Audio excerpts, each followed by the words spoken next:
Hi guys, probably my first live in here because I just wanted to give back.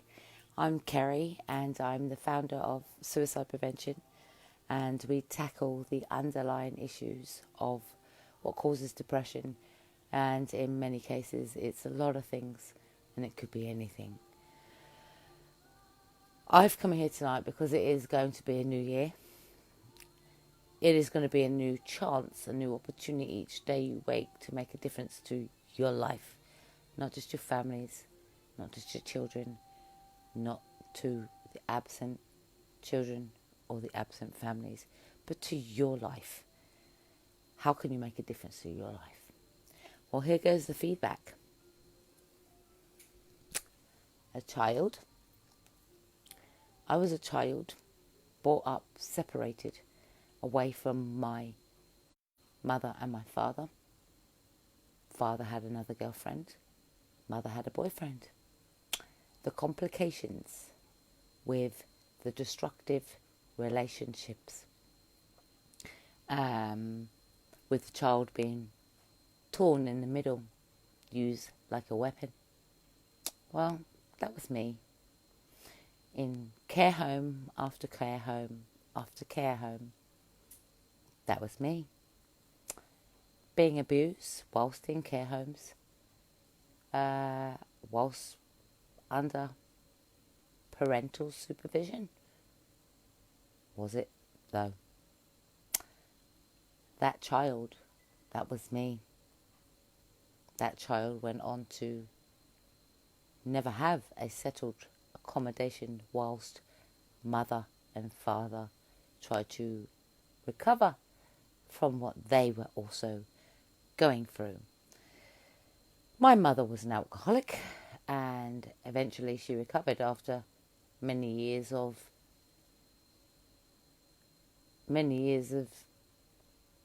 forgetting about us. But I don't think it was about she forgot about us. I believe that when people are in a situation where they're trying to recover from past boyfriends or domestic violence or any abuse that we may have suffered or broken up relationships. Now, to break up from those relationships may mean there was an issue from one or the other of the relationship, and this then caused a detrimental effect on a child that thought he would, or she or he would remain in a great family unit. When we get pregnant, we don't set out to raise these children alone. Some people do, some people don't. We think that's it, we select our mate, or some people get pregnant, didn't plan it. That's happened to me, and then we don't know how to be a parent. We don't know how to be a parent because we wasn't shown how to be a parent from our own parents, from our own background. If you don't know what it's like to be a child of care, think carefully to what you're doing to your children. It isn't nice being a child of care. It isn't nice to have your family argue over you as a child, and it isn't nice to have different kinds of relationships put in your face as a child, because you don't know who to take orders from, and you learn a little bit about this person and that person and someone else, and again it's all learned behaviour. We're picking up learned behaviour as we go forward. This learned behaviour that we're learning not from our parents, but we're learning it through foster parents or social services. Like I said, I was that child. It gets to the point where awful things happen to you. Not everybody has a lucky escape from being a child of care. Not everybody does. Okay? And the reason why I talk is because talk therapy is kind of good and it helps people to recover. You don't know what it's like. Some people will know what it's like, and some people want to protect their child. I get that. It takes two people. Some men, they want to be able to parent and they're not given an opportunity because the laws have been laid down before a child is even born. You're not doing this to my child, you're not doing that, or whatever else. When you select your mate, you should know about their background. But if you're not fortunate to take the time to get to know your mate, you will end up having children that you will end up trying to fight over because one wants to parent one way and the other wants to parent another. But the manipulation and the games that are played between parents and children. If you do not want the social services in your life or the police in the life, then this domestic violence, this ill health, you have to get your head right.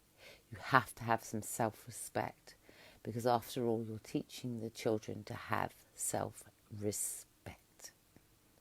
You're teaching the children to love themselves and to protect their bodies, but most of all, to protect the mind. This mind, you get one mind, and nobody can get into your mind, but they can certainly try and train it. So when you're trained, when people are learning you the way that they want you to live, this is where the problems come, because there are consequences when you don't do as you're told. And who is anyone to tell somebody how to do as they're told, really? What's in the best interest of a child? Child has a right to have two parents. Not all parents stay on the scene. I'm a single mother. I brought two of my children up without their father.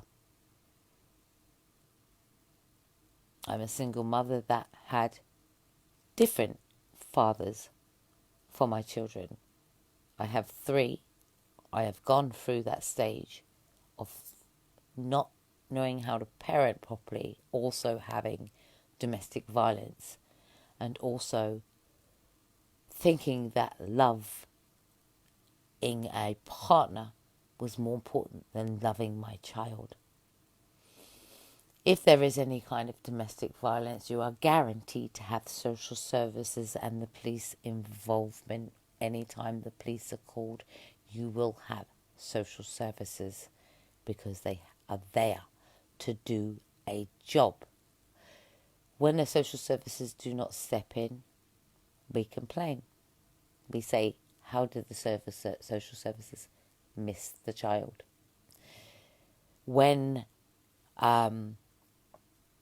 the social services do step in, not everybody wants to take your child away. They will give you a structure. But again, if you don't want this involvement, then when you become a mother, you have a responsibility. When you become a father, you too have a responsibility. Children are not a weapon. They are not a weapon. Children have a right to their heritage and to know their background, and you have a right to keep safe and to keep the child safe. That's the important part about all of this, is children need to be safe, protected, loved, nurtured, and a great education. Children, I can do this in another topic, but there are consequences to avoiding the child's needs as opposed to putting your own first. There are consequences. When you become a parent, you have a responsibility. You may not know how to parent correctly. Shouting and screaming and everything that you've done because you learned it from your parents is not the way to nurture your children in these days. It's time to talk to the children. It is time to explain. It is also time to be honest with the children and do it in a way where it is honest that you are always talking to your children. If you bad mouth parents and don't give a child a chance to discover something good in someone, then you're bad mouthing parents for your own misdemeanors, unless that person has harmed your child. Child safety first. Bad mouthing a parent. Why? Why? Do you know how uncomfortable it is when a parent starts slagging off another parent in front of a child? Do you know what that does to a child's self-esteem?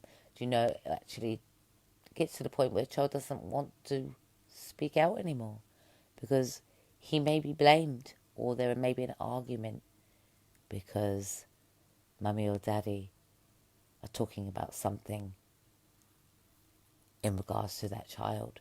The child is manipulated, used as a weapon. And the excuses I can see sometimes, oh, he's late, oh, she's late. You know what? There are mothers that don't have their children. There are fathers that don't have their children. There is opportunities to try and get them back. There is big opportunities to try and avoid the social services. And for myself, I've been there. I got to the point where I wanted to give up my child because I didn't think I could parent. I didn't know because I wasn't shown, because my background wasn't a safe one. So it wasn't safe. So being that child from the background, being that child, a child of care, a child separated from the parents, child brought up in a different home, a child separated from her brothers and sisters. That was me. We all had different experiences and we all have different traumatic experiences. So the motto is, try and not use these children as a weapon. Try and keep yourself safe.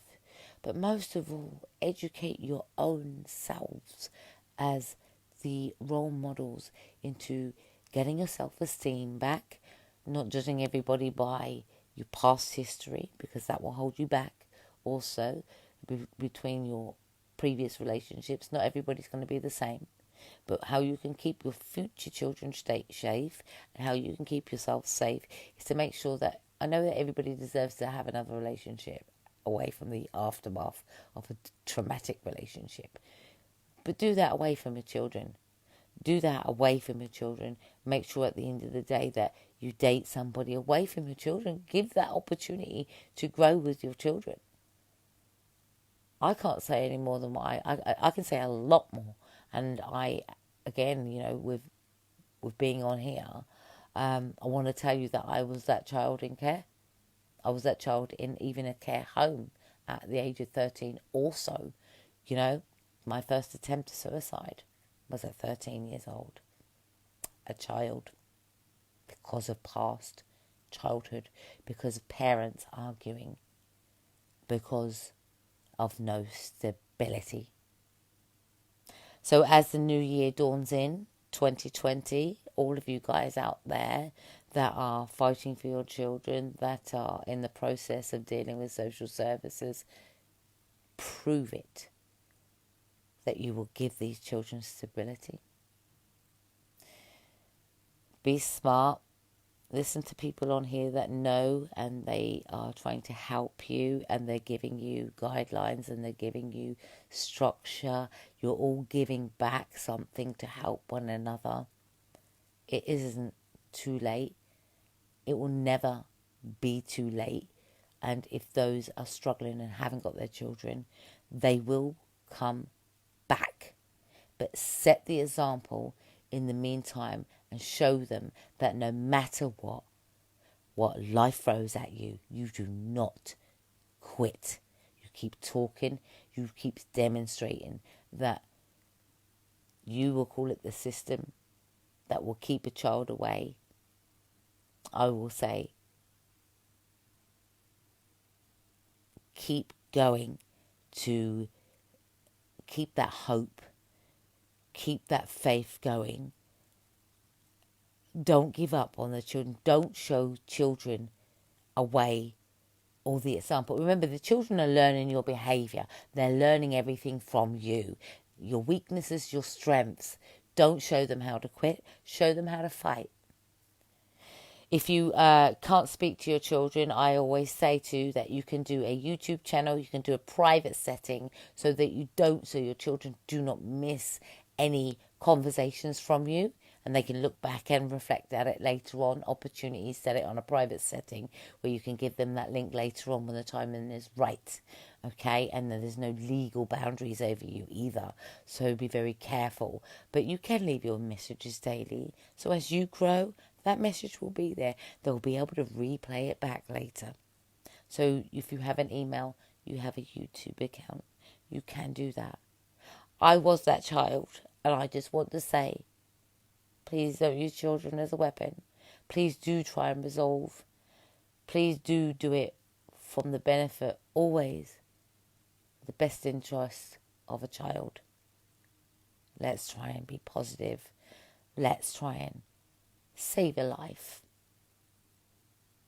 Let's put down the grievances. Let's do right by the children. And I know that you're someone's child too.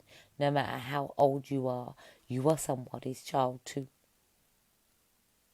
And no mother wants to see their child struggle. No grandmother, mother, we're all someone's child. Okay? We're all someone's child. Now, go do your countdown and keep your wishes, keep your hope, keep your faith. And no matter what, don't let anyone steal your enjoyment. It's only temporarily. These emotions, this is whatever's happened to you, it will not be there forever. And you will be reunited with your children, and you will have questions to answer. Of course, be the role model, be the example, be the one that didn't cause divide, be the solution. God bless you, and have a fantastic, whatever it is, make the most of your space, your time and your energy, and try and stay positive. God bless you. Happy New Year.